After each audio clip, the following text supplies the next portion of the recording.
cool thing about it is that it's pretty interactive. Like if you just stand there taking photos on your phone to post something on Instagram, you'll probably get a dancing woman coming and starting gyrating on your leg. Hey, it's Robert Morris from the Virginian-Pilot and Pulse back again to guide you through some things that'll keep you busy and entertained over the weekend. I've been gone a few weeks, you know, the holiday break, I had to get out of here. But hey, there's something Friday night that might warm you up a little bit. They're called the Leg Warmers. They're an 80s tribute band. They're going to play all the stuff from Aha to ZZ Top and everything in between. They're at the Norva, 8 p.m. Friday. And if they don't warm you up, they'll at least get you in that warm, fuzzy, cuddly, nostalgia kind of feeling. Moving on, it's still kind of a dead weekend. You know, there's still the holiday hangover where there's not a lot of events going on. But Sunday night, there's something of extreme interest, at least to me, over at the Jewish Mother. That is at 8 p.m. I had to check the cheat sheet. It's this punk rock band called Against Me.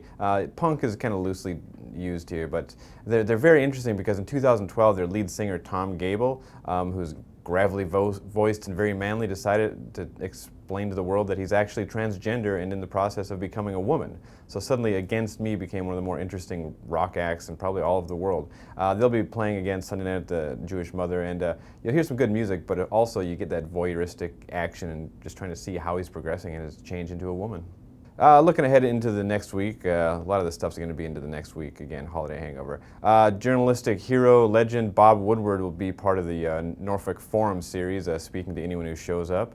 That'll be 7:30 p.m. Tuesday in the Chrysler Hall here in Norfolk. Of course, you know, Bob Woodward, him and Bernstein cracked the case on the Richard Nixon files, you know, the Watergate scandal, which made them instant legends, instant heroes.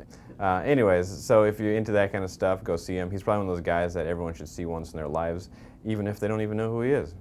Next thing we're going to go to is something that seems like it's never ending. It's the 50 Shades of Grey phenomenon, another musical based on this book that's all about fetishism and S&M and sex and role-playing. This is going to be at the Sandler Center, Virginia Beach, 7:30 p.m. Tuesday and Wednesday. Again, this is going to be kind of a fun, rompy musical based on the book all about S&M. So there you go. It's probably not, you know, a G-rated show, but I don't think it's R-rated either. So you might be able to take some of your kids if you're kind of loosely schooling them. And finally, you know how we're going to end this thing? We always end on the movies here. It's a very busy weekend for the films, mostly because 4 of the most acclaimed movies of the award season are coming and opening all the same weekend here. The first is Her. It's directed by Spike Jonze. It stars Joaquin Phoenix as a man who falls in love with his phone or his computer's operating system, depending on how you look at the previews.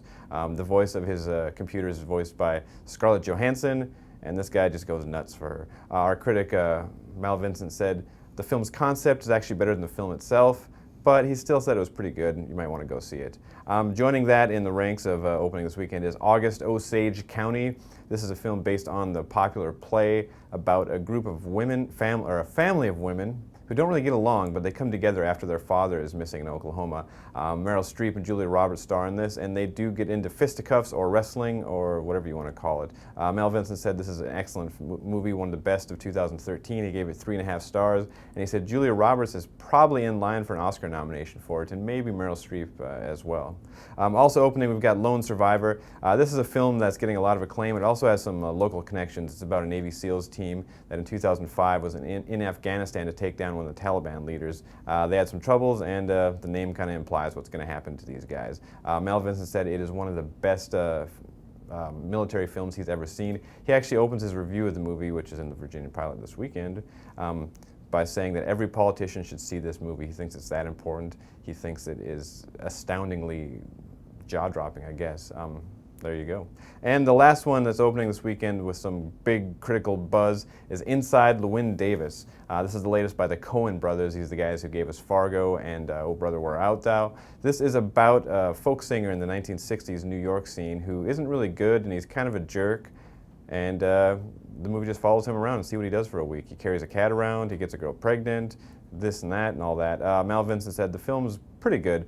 He said it makes you really hate the guy that it follows, this Llewyn Davis.